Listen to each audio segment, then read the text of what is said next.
Friends, இந்த வீடியோவில் நம்ம சூப்பரான ஒரு அப்டேட் பற்றி தாங்க பார்க்க போகிறோம். அதாவது தமிழ்நாடு தேர்தல் ஆணையம் தரப்பிலிருந்து மறுபடியும் ஒரு லிஸ்ட் ஒன்று வெளியிட்டிருக்காங்க. இந்த லிஸ்ட் எதை பற்றினது அப்படிங்கிற முழுமையான தகவல் பார்க்கலாம். முடிஞ்ச அளவுக்கு இந்த இன்ஃபர்மேஷனை நிறைய பேருக்கு ஷேர் பண்ணி விடுங்க. மேபி நிறைய பேருக்கு வந்து யூஸ்ஃபுல்லாக இருக்கும்.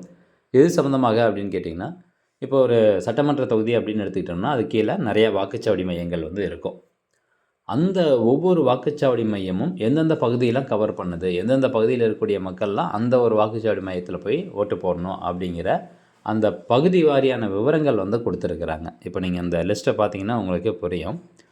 அது செக் பண்ணுறதுக்கு இந்த elections.tn.gov.in அப்படிங்கிற இந்த வெப்சைட் ஓப்பன் பண்ணிக்கோங்க. ஓப்பன் பண்ணிட்டு கீழே அப்படியே ஸ்க்ரோல் டவுன் பண்ணிட்டு வந்துடுங்க. இந்த ஹோம் பேஜில் வெசல் இன்டென்சிவ் ரிவிஷன் 2026 அப்படின்ட்டு இருக்கும். அந்த ஆப்ஷன் நீங்கள் கிளிக் பண்ணுங்கள். அடுத்ததாக ஃபஸ்ட் ஆப்ஷன் பாருங்கள், list of polling stations as on 19/12/2025 அப்படின்னு கொடுத்துருக்குறாங்க. அதாவது வாக்குச்சாவடி மையங்களினுடைய பட்டியல் வந்து கொடுக்கப்பட்டிருக்குது. ஒரு லிஸ்ட் வந்து கொடுத்துருக்குறாங்க. இந்த அப்டேட் நேற்றைய தினம் தான் வந்திருக்குது. ஜஸ்ட் இந்த ஆப்ஷன் நீங்கள் கிளிக் பண்ணுங்கள். கிளிக் பண்ணிங்கன்னா தமிழ்நாட்டில் இருக்கக்கூடிய எல்லா மாவட்டத்தின் பெயரும் உங்களுக்கு இந்த 2வது காலமில் கொடுத்துருப்பாங்க. டிஸ்ட்ரிக்ட் நேமு, அதுக்கப்புறம் டிஸ்ட்ரிக்ட் நம்பர் வந்து கொடுத்துருப்பாங்க.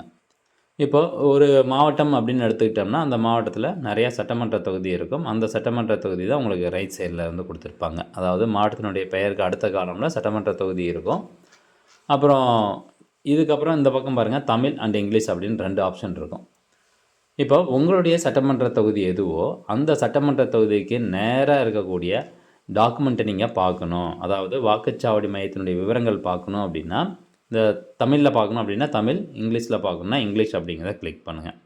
இப்போ உதாரணத்துக்கு நான் நாமக்கல் சட்டமன்ற தொகுதி இருக்குது பார்த்திங்களா, நாமக்கல் மாவட்டம், நாமக்கல் சட்டமன்ற தொகுதியில் இருக்கக்கூடிய அந்த வாக்குச்சாவடி மையத்தின் விவரங்கள் பார்க்க போகிறேன் அப்படின்னா நான் இப்போ இங்கிலீஷ் டாக்குமெண்ட் கிளிக் பண்ணுறேன் பாருங்கள். இங்கிலீஷ் அப்படிங்கிறத கிளிக் பண்ணியாச்சு, அது ஓப்பன் ஆகுது.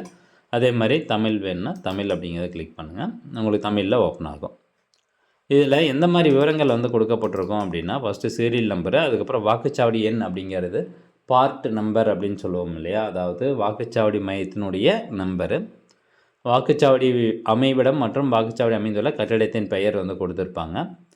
இப்போ வாக்குச்சாவடி அமைவிடம்னா அந்த வாக்குச்சாவடியினுடைய பெயர், அப்புறம் எந்த அட்ரஸில் வந்து அந்த பூத் இருக்குது, பாகத்தின் கீழ் வரும் பரப்பு, அதாவது இந்த வாக்குச்சாவடி மையத்தில் எந்தெந்த பகுதியை சேர்ந்தவங்களாம் ஓட்டு போடுவாங்க அப்படிங்கிற விவரம் வந்து இதில் கொடுத்துருப்பாங்க. அடுத்ததாக லாஸ்ட்டு காலமில் இந்த ஒரு பர்டிகுலர் வாக்குச்சாவடி மையம் எல்லா வாக்காளர்களும் வந்து ஓட்டு போடுவாங்களா, இல்லை ஆண்களுக்கு மட்டும் தனியாக அலோகேட் பண்ணியிருக்காங்களா, இல்லை பெண்களுக்கு மட்டும் தனியாக அந்த வாக்குச்சாவடி மையம் அலோகேட் பண்ணியிருக்காங்களா அப்படிங்கிறது இந்த லாஸ்ட் காலமில் கொடுத்துருப்பாங்க. இப்போ இங்கிலீஷில் வந்து பாருங்கள் கொடுத்துருக்காங்க பாருங்கள். ஃபஸ்ட்டு வாக்குச்சாவடி மையம் நம்பர் வந்து 1, அதனுடைய பெயர், அட்ரஸ் இங்கே கொடுத்துருக்காங்க எங்கே இருக்குது அப்படின்ட்டு. இந்த ஒரு வாக்குச்சாவடி மையத்துக்கு எந்தெந்த பகுதியை சேர்ந்தவங்களாம் ஓட்டு போடணும் அப்படிங்கிறத பாருங்கள். இங்கே பாருங்கள், குமாரபாளையம், காவேரி நகர், மெயின் ஸ்ட்ரீட் 1, வார்டு 1 இந்த பகுதியை சேர்ந்தவங்களுக்கு இந்த வாக்குச்சாவடி மையம் அலோகேட் பண்ணியிருக்காங்க. அதுக்கப்புறம் காவேரி நகர், கிராஸ் ஸ்ட்ரீட் 1, அதுக்கப்புறம் வார்டு 1, அப்புறம் காந்தியடிகள் ஸ்ட்ரீட் வார்டு 1 இந்த மாதிரி வந்து கொடுத்துருக்குறாங்க.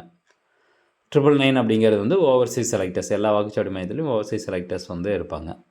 இந்த மாதிரி ஒவ்வொரு வாக்குச்சாவடி மையத்துக்கும் எந்தெந்த பகுதியை சேர்ந்தவங்க வந்து ஓட்டு போடுறாங்க அப்படிங்கிறது இருக்குது. இப்போ இதில் என்ன சொல்ல வரேன் அப்படின்னா, நான் வந்து இந்த பகுதியை சேர்ந்தவன் தான், பட் ஆனால் எனக்கு வந்து வாக்குச்சாவடி மையம் வேற ஒரு வாக்குச்சாவடி மையம் கொடுத்துருக்குறாங்க, ஏன்னு தெரியல அப்படிங்கிறவங்க இதில் வந்து செக் பண்ணி பார்த்துக்கலாம். ஸோ உங்களுடைய பகுதிக்குன்னு அலோகேட் பண்ணியிருக்கக்கூடிய வாக்குச்சாவடி மையம் எதுவோ அதில் தான் நீங்கள் போய் ஓட்டு போட முடியும். ஓகே ஃப்ரெண்ட்ஸ், இந்த இன்ஃபர்மேஷன் நிறைய பேர் ஷேர் பண்ணுங்கள். மீண்டும் அடுத்த ஒரு நல்ல பதிவில் சந்திக்கலாம். நன்றி, வணக்கம்.